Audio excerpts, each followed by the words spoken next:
the untamed stretch of the Australian outback, an avaricious billionaire named Solomon Kane discovered a curiosity that would change his life and bring unimaginable horror to many others. There, amidst an ocean of desolate shrubland, Kane found a staggering sight. A titanic fissure, an earthly wound splitting the barren landscape apart, revealing an untouched world.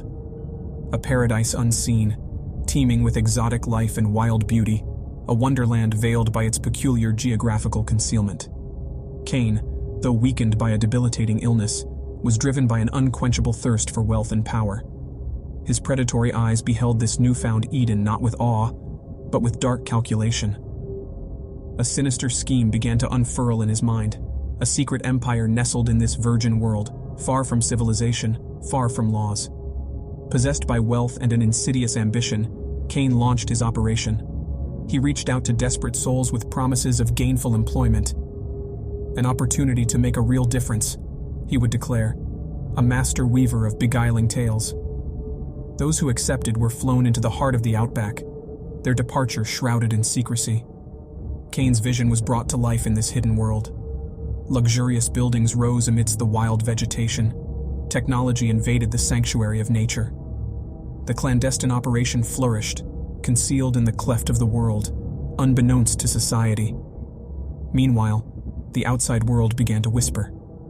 Disturbing tales spun around the fire of public forums, stories of young women and men, promising children, people from all walks of life, vanishing inexplicably. Suspicion lingered on Kane's name, but with his tentacles of influence wrapped tightly around the justice system, nothing came of these insinuations. "My dear," Kane would croon to unsuspecting victims, his voice as dangerous as a cobra's lull. "This is a paradise, a sophisticated society hidden in the heart of the earth. I believe you'll fit right in." 33 grueling years passed. When Kane finally fell to his sickness, his decadent underworld met its inevitable end. The veil was lifted, revealing the abhorrent truth to the world. The lush Eden was stained with the despair of countless victims, each story echoing the unspeakable horrors endured in silence. The revelation sparked a global outcry that shook the very pillars of society. The public's revulsion towards the atrocities committed under Kane's rule was vehement. Social media platforms erupted in a relentless storm of condemnation, cries for justice reverberating from every corner of the world. A prominent activist cried out, her words burning with righteous fury. "This is a monstrosity born of unchecked power and wealth. We must rise, we must fight against this for the victims, for our own humanity." But despite the public clamor, the courts proved impotent. Kane's employees hid behind veils of ignorance, denying any knowledge of the horrific acts. Without tangible evidence, no charges could stick. They walked free, escaping the grasp of justice, further fueling the world's animosity. Public demonstrations sprouted in cities worldwide, a fiery testament to the collective outrage. They condemned the unscrupulous wealthy who had participated in Kane's ring, demanding justice for the victims. Their cries echoed through the streets, a lament for lost innocence, a war cry against the power of the privileged. Despite the horrifying reality exposed, no indictments were made.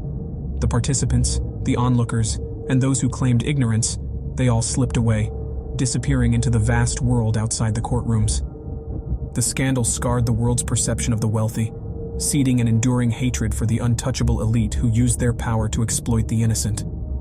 Scenes of luxurious lifestyles, once adored, now became symbols of shameless debauchery. Every golden chalice, every opulent mansion, and every extravagant yacht served as a chilling reminder of the atrocities committed by these privileged few. Trust in wealth, in power, was shattered. The world looked upon these symbols of affluence with contempt, a sentiment nurtured by the ghastly acts of Solomon Kane. "We cannot let this be," declared a passionate television host, her eyes ablaze with indignation. "Our society, our children fell prey to these monstrosities, all for the perverse enjoyment of the wealthy. We must ensure such an abhorrence never happens again." Solomon Kane's once respected name was now a byword for loathing. His legacy, the horrendous acts committed under his rule, served as a cruel reminder of unchecked power's potential for harm. The world pledged, with a collective, unwavering resolve, to never let another Solomon Kane rise. Meanwhile, the veil over the veil was lifted. The paradise, marred by years of perversion, was returned to the wild. The luxurious buildings were razed, technology stripped away, nature given a chance to reclaim its sanctuary. The Vale, once a clandestine den of horror, was now a silent testament to humanity's resolve against evil. Though the stain of Solomon Kane's reign lingered, the world drew strength from its collective revulsion. From the ashes of the atrocity rose a newfound resolve, a promise forged in the fiery crucible of public outrage. Never again would humanity allow such an abuse of power, of wealth. Never again would another cleft of woe exist.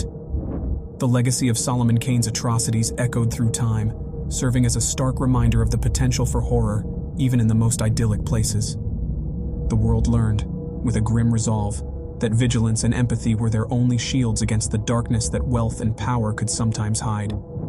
They vowed to remember, to stay vigilant, and to fight against the future birth of such an abomination.